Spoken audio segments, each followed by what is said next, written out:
1950年10月，毛岸英赴朝鮮前反复叮嘱妻子，对江青要小心，我得罪过他。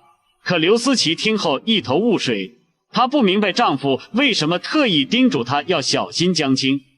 直到34天後，毛岸英犧牲在朝鮮戰場，她才恍然大悟，毛岸英臨行前交代的4件事，分明就是一份遺囑。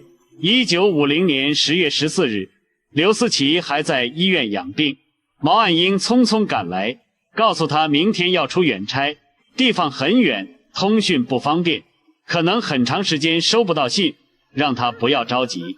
然後鄭重其事地交代了4件事：第一，無論將來遇到什麼情況，都要完成學業，不要急着工作。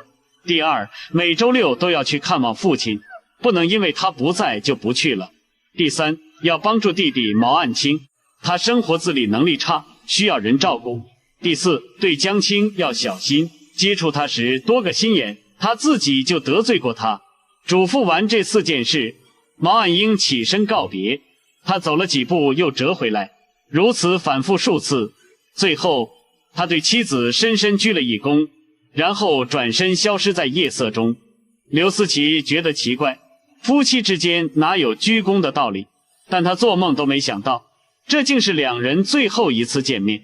直到毛岸英在朝鮮犧牲的消息傳來，他才恍然大悟，他臨行前囑托的那4件事，竟然是他的遺囑。原來他早就做好了犧牲的準備，他是在安排後事。但毛岸英為什麼要特別警告妻子小心江青？江青只比毛岸英大7歲，從他進入毛家開始，2人關係就不好。江青後來曾說，毛岸英認為自己有文化，根本不把我放在眼裡，脾氣很暴躁，動不動就和我吵架。我從輩分上講還是他的繼母，每次吵架主席總是批評我，讓着他，這樣他對我就更加放肆了。有時見了面連話都懶得說一句，把脖子一歪就走開了。毛岸英犧牲後，所有人都沉浸在悲傷之中，只有江青表現得截然不同，口中經常哼着小曲。劉思齊曾說，岸英之死讓江青感到無限的狂喜。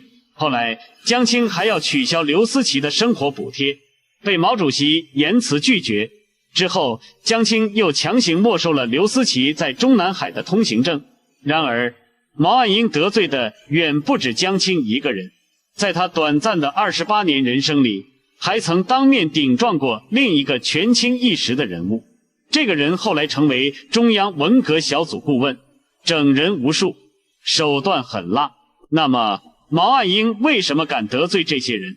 得罪這些人後，毛岸英將面對什麼樣的局面？赴朝鮮前，毛岸英內心的真實想法是什麼呢？點擊頭像進入主頁，找到下集，繼續為您揭曉。